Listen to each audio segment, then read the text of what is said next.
ஹல்லேலூயா. கர்த்தருடைய பரிசுத்த நாமம் மகிமைப்படுவதாக. இந்த நாளிலும் ஆண்டவருடைய வார்த்தையை பகிர்ந்து கொள்ளும்படியாக தேவன் கொடுத்த கிருபைக்காக நன்றி தெரிவிக்கிறேன். அருமையான அன்பு சியோன் சபைக்கு அன்பு பிள்ளைகளுக்காகவும் எனக்காக ஜெபித்த அனைவருக்கும் நன்றி செலுத்தி, இந்த நாளிலும் தேவாதி தேவன் நம்மோடு பேசும்படியாக கர்த்தருடைய பாதத்திலே நான் தெரிந்து கொண்ட கர்த்தருடைய வார்த்தை நாம் தொடர்ந்து 2 வாரங்களாக தியானித்து வருகிறோம். ஒருவன் கிறிஸ்துவுக்குள் இருந்தால் புது சிருஷ்டியா இருக்கிறான், பழையவைகள் ஒழிந்து போயின, எல்லாம் புதிதாகின என்று சொல்லி 2 கொரிந்தியர் 5ஆம் அதிகாரம் 17ஆம் வசனத்தில் இருந்து பவுல் அப்போஸ்தலனுடைய வாழ்க்கையை நாம் பேசி தியானித்துக் கொண்டு வருகிறோம். அதிலே சில 2 வாரங்களை சில வார்த்தைகளை சொன்னேன். அதை தொடர்ந்து சொன்னால் நேரம் போதாது. ஆகையினால் இந்த வாரத்திலே நான் அப்போஸ்தலர் 9ஆம் அதிகாரம் அங்கே 1ஆம் வசனம் 2ஆம் வசனத்திலே நாம் வாசிக்கிறோம். சவுல் என்பவர் இன்னும் கர்த்தருடைய சீசரை பயமுறுத்தி கொலை செய்யும்படி சீரி பிரதான ஆசாரியனிடத்திற்கு போய், இந்த மார்க்கத்தாராகிய புருஷரையாகிலும் சிறியாகிலும் நான் கண்டுபிடித்தால் அவர்களை கட்டி எருசலேமுக்கு கொண்டு வரும்படி தாம்சுக்குவில் உள்ளது ஜெப ஆலயங்களுக்கு நிறுவனங்களை கேட்டு வாங்கினான்.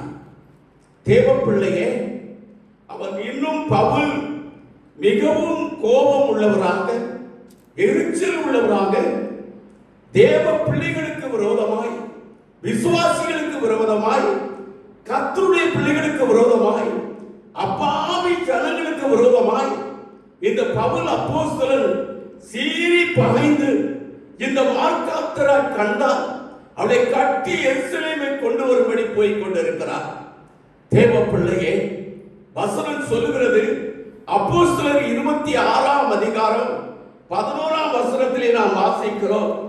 அப்போஸ்தலர் 26:11 சகல ஜெப ஆலயங்களிலும் கர்த்தருடைய ஜெப ஆலயங்களிலும் நான் அவர்களை அநேகந்தரம் கண்டித்து தேவ தூஷணம் சொல்ல கட்டாயப்படுத்தினேன். அவர்கள் பேரில் மூர்க்க வெறி கொண்டவனாய் அந்நிய பட்டணங்கள் வரைக்கும் அவர்களை துன்பப்படுத்தினேன். ஐயா, சகல ஜெப ஆலயங்களிலும் நான் அவர்களை அநேக தரம் தண்டித்து தேவ தூஷணம் சொல்ல கட்டாயப்படுத்தினேன். அவர்கள் பேரில் மூர்க்க வெறி கொண்டவனாய் அந்நிய பட்டணங்கள் வரைக்கும் அவர்களை துன்பப்படுத்தினேன்.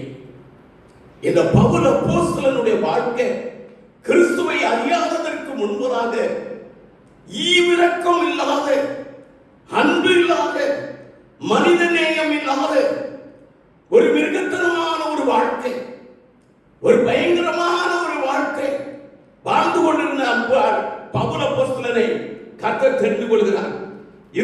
அப்போஸ்தலர் 22ஆம் அதிகாரம் 4ஆம் வசனம் இவ்வாறு சொல்கிறது பாருங்க.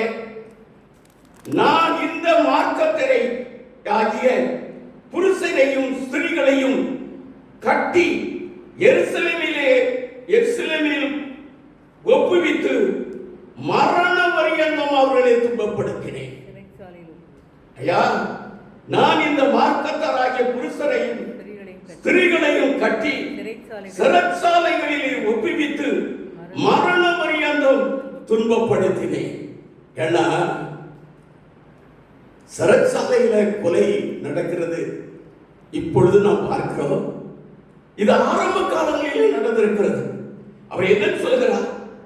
அவர்கள் சிறைச்சாலையிலே ஒப்புவித்து மரண பரியந்தம், சிறைச்சாலையில் ஒப்புவித்த கைதிகளை, அருமையான அப்பாவி மக்களை கொலை செய்வதற்கும் மரண பரியந்தம் துன்பப்படுத்தினேன். தேவ பிள்ளையே, இப்படிப்பட்ட ஒரு வாழ்க்கை வாழ்ந்த பவுல் அப்போஸ்தலன் பரிசுத்தவான். ஐயா, இன்றைக்கு அவர் பரிசுத்தவான். இன்றைக்கு அவர் தேவனுடைய பிள்ளை. இன்றைக்கு அவருடைய பாவம் மன்னிக்கப்பட்டது. இன்றைக்கு அவருடைய சாபம் மன்னிக்கப்பட்டது. இன்றைக்கு அவருடைய தீமையான காரியங்கள் மன்னிக்கப்பட்டது. இன்றைக்கு இந்த தேவனை ஆண்டவர் தெரிந்து கொண்டார். அப்போஸ்தலர் 9ஆம் அதிகாரத்திலே வாசிக்கிறோம். அங்கே 4ஆம் அதிகாரம், பவுலே பவுலே 4ஆம் வசனம். ஏன் என்னை துன்பப்படுத்துகிறாய்? சவுலே சவுலே சவுலே சவுலே ஏன் என்னை துன்பப்படுத்துகிறாய் என்று தன்னுடன் அப்போஸ்தலர் 9ஆம் அதிகாரம் 4ஆம் வசனத்திலே அவர் என்ன செய்கிறார் என்று சொல்லி, சவுலே சவுலே நீ என்னை ஏன் துன்பப்படுத்துகிறாய், ஏன் என்னை துன்பப்படுத்துகிறாய் என்று தன்னுடனே சொல்லுகிற ஒரு சத்தத்தை கேட்டான். அதற்கு அவன் ஆண்டவரே நீர் யார் என்றார். அதற்கு கர்த்தர் நீ துன்பப்படுத்துகிற இயேசு நானே, முள்ளில் உதைக்கிறது உனக்கு கடினமா என்றார். அவன் நடுங்கி திகைத்து ஆண்டவரே நான் என்ன செய்ய சித்தமாயிருக்கிறேன் அன்று என் தேவனுக்கு ஒப்பு கொடுத்த இந்த பவுல் அப்போஸ்தலர் இன்றைக்கு தேவ சமூகத்தில் திருச்சபையில அநேக மக்களை மீட்கும்படியாக கர்த்தரே தேவன் என்று சாட்சியாக அறிவித்து வந்தார். அவருடைய புது வாழ்க்கை என்ன? ஆரம்பத்த வாழ்க்கையிலே அவ்வளவு துஷ்டனாய், அவ்வளவு குலகாரனாய், அவ்வளவு ஒரு பொல்லாதவனாய் வாழ்ந்தவர் ஐயா மனம் திரும்பின பிற்பாடு, கர்த்தரை ஏற்றுக்கொண்ட பிற்பாடு, கர்த்தர் அவரை சந்தித்த பிற்பாடு, கர்த்தருடைய வார்த்தையை கேட்ட பிற்பாடு அவர் சொல்லுகிறார். 1 கொரிந்தியர் 4ஆம் அதிகாரம் 12ஆம் வசனம் 13ஆம் வசனம் சொல்லுகிறார்கள். எங்கள் கைகளினாலே வேலை செய்கிறோம், பாடுபடுகிறோம், வையப்பட்டு ஆசீர்வதிக்கிறோம், துன்பப்பட்டு சகிக்கிறோம், தூசிக்கப்பட்டு வேண்டிக் கொள்ளுகிறோம். இந்நாள் வரையிலே உலகத்திலே குப்பையை போலவும் எல்லாரும் துடைத்து போடுகிற அழுக்கை போலவும் இருக்கிறேன் என்று சொன்னார். ஐயா, எத்தனை ஒரு மூர்க்க வெறி கொண்டு கொலவெறியோடு வாழ்ந்து கொண்டிருந்த இந்த பவுல் அப்போஸ்தலன் கர்த்தரை ஏற்றுக்கொண்ட பிற்பாடு, கர்த்தருடைய பிள்ளையாய் மாறின பிற்பாடு அவர் என்ன செய்கிறார்? வையப்பட்டு ஆசீர்வதிக்கிறார், தூசிக்கப்பட்டு வேண்டிக் கொள்ளுகிறார், துன்பப்பட்டு சகிக்கிறார். தேவ பிள்ளையே, அதுதான் ஒரு கிறிஸ்துவுக்குள் புது சிருஷ்டியான ஒரு வாழ்க்கை. அவன் கோபம் மறைந்தது, அவருடைய எரிச்சல் மறைந்தது, மற்றவர்களை கொலை செய்யணும், மற்றவர்களை அடிக்கணும் என்ற எண்ணம் மறைந்தது. மற்றவர்களிடத்திலே அடிவாங்குறவனாக, மற்றவர்களிடத்திலே பரிந்து பேசுகிறவனாக, அத்தனை தாழ்மை உள்ளவனாய் அவர் வாழ்ந்தார். ஐயா, என் கையினால வேலை செய்கிறேன், நான் பாடுபடுகிறேன், நான் சாப்பிடுகிறேன், ஆனா எல்லாரும் என்னை வைராங்க, நான் அவனை ஆசீர்வதிக்கிறேன். எல்லாரும் என்னை துன்பப்படுத்துறாங்க, அவங்களுக்காக நான் வேண்டிக் கொள்கிறேன். ஐயா, கர்த்தருடைய பிள்ளையாய் மாறினான் ஒரு மனிதன், கர்த்தரை ஏற்றுக்கொண்டான், அவன் குணம் மாறும், அவன் சிந்தை மாறும், அவன் பேச்சு மாறும், அவன் கோபம் மாறும், அவன் எரிச்சல் மாறும், அவன் தீய எண்ணங்கள் மாறும். கர்த்தருடைய பிள்ளையே அவன் தான் பரிசுத்தவான், அவன் தான் கர்த்தருடைய பிள்ளை, அவன் தான் புது சிருஷ்டி. உலகத்திலே பவுல் அப்போஸ்தலன் ஒரு புது சிருஷ்டியாய் வாழ்ந்தார். இந்த அடியனும் கூட துன்மார்க்கனாய், கொடியவனாய், பாவம் செய்கிறவனாய் வாழ்ந்து கொண்டிருந்தேன். கடந்த வாரத்திலே என் தாத்தாவை குறித்து சொன்னேன். அவர் ஒரு மாந்திரவாதி என்று சொல்லி, ஆனால் அதே மாந்திரிகம் என் தகப்பனாரும் படித்தார். என் தகப்பனாரும் படித்து அதை தொழிலை ஏற்றுக்கொள்ளுகிறனால இன்னைக்கு ஒரு சகோதரி பிரசவ நிலையில வயிறு வலியோடு வந்து விளக்கணையை கொடுத்து, ஐயா இதை மந்திரிச்சு தாங்கள் என்று சொன்னா, அவர் மந்திரித்து கொடுத்து இன்னும் எத்தனை மணி நேரத்துக்குள் குழந்தை பிறக்கும், ஆண் குழந்தை பெண் குழந்தை என்று சொல்லுகிற அளவுக்கு மாந்திரிகத்தில் தேர்ச்சி பெற்றவர்கள். அதை போட்டா வலி இருக்காது, வேதனை இருக்காது, குழந்தை சுகமாய் பிறக்கும். தேவ அவர் தலையில கை வைத்தார். பிசாசுகள் ஓடும், கட்டுகள் மறையும், வியாதிகள் மறையும். மாந்திரீக சக்தியினால் அத்தனை பயங்கரமாய் வாழ்ந்தவர் தகப்பனார். அந்த வாழ்க்கையை பார்த்தனா கிறிஸ்துவை ஏற்றுக்கொண்ட பிற்பாடு என் ஆண்டவர்கிட்ட சாட்டாய் சொல்கிறேன், நானும் கூட என் ஆண்டவர் என் தகப்பனார் மாந்திரத்தினால பிசாசை துரத்தினார்.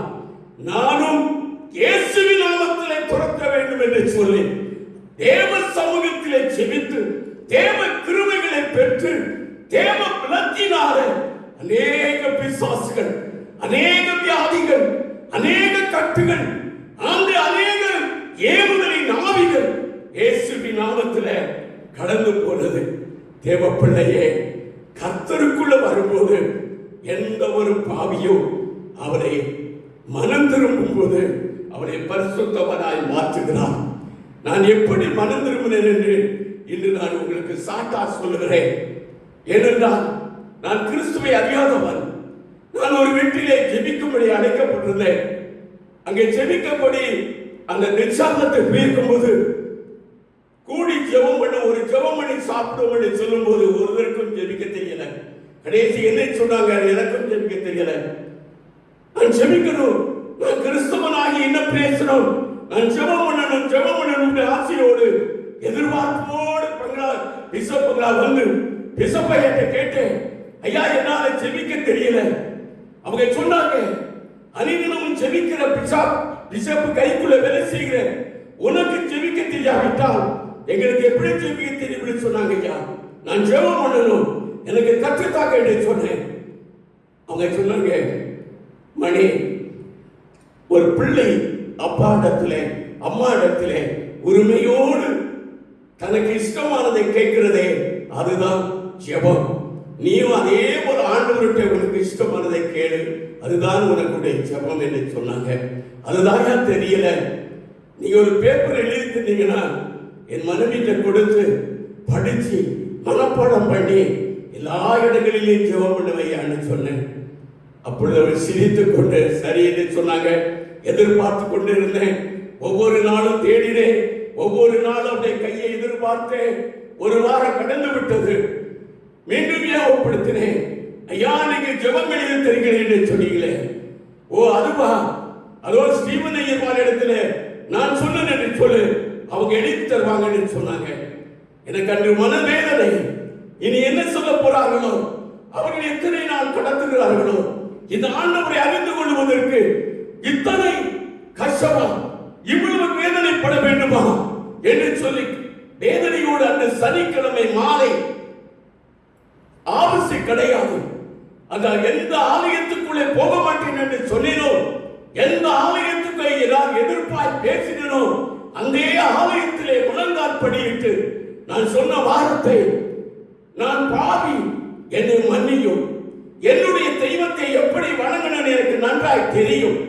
அதற்கு தேங்காய் வேணும், பழம் வேணும், சூட வேணும், சாம்பிராணி வேணும், பூ வேணும், பத்தி வேணும், குங்குமம் வேணும், எல்லாம் வச்சு வணங்கிட்டான். சாமி கும்பிட்டாயிட்டு என்று மகிழ்ச்சியோடு சந்தோஷமாய் போய்விடுவரே, உண்மை எப்படி கூப்பிடணும், எப்படி அழைக்கணும் எனக்கு தெரியவில்லையே, எனக்கு கற்றுத்தார மாட்டவரே என்று சொன்னவுடனே என்னை அறியாமலே சத்தம் போட்டு அழுதேன். பிசப்பம்மா காலின் மேல் கொடுத்தாங்க. உடனே கண்ணீரை துடைத்து விட்டு கீழே இறங்கி வந்தேன். மணி மேல என்ன சத்தம்? ஒன்றுமில்லைம்மா, நான் தான் என்று சொன்னேன். அவள் மீண்டும் ஒன்றும் சொல்லவில்லை. அதோடு சொல்லிவிட்டு அப்படியே தோட்டத்துக்குள்ளே நான் செல்லும் போது ஆவியானவர் என்னோடு பேசினார். மாடசாமி என்ற பெயரை மாசிலாமணியாய் மாற்றினாய், உன் சீவியம் மாறவில்லையே, உன் பெயரை மட்டும் மாற்றி இருக்கிறாய். மாசிலாமணி மாடசாமி என்ற பெயரை மாசிலாமணியாய் மாற்றினாய், உன் சீவியம் மாறவில்லையே. அன்று குடித்தாய், என்று குடிக்கிறாய், அன்று சண்டை போட்டாய், இன்னைக்கு சண்டை போடுகிறாய், அன்று செய்த பாவம் அனைத்தையும் இன்றைக்கு நீ செய்து கொண்டிருக்கிறாய் என்று சொல்லி என் ஆண்டவர் என்னோடு பேசினார். உடனே ஆண்டவர்கிட்ட மன்னிப்பு கேட்டேன். யார் யார் இடத்திலே சண்டையிட்டனோ, யார் யார் இடத்திலே நான் அநியாயமாய் பேசி அவளோடு பேசாமல் இருந்தேனோ, எல்லாரிடத்திலும் மன்னிப்பு கேட்டு ஒப்புரவாகி அந்த கர்த்தரை ஏற்றுக்கொண்டேன். அன்று முதல் என் தேவன் என்னோடு பேசி என்னையும் வல்லமையாய் எடுத்து பயன்படுத்த அவர் வல்லவரும் நல்லவருமாயிருந்தார்.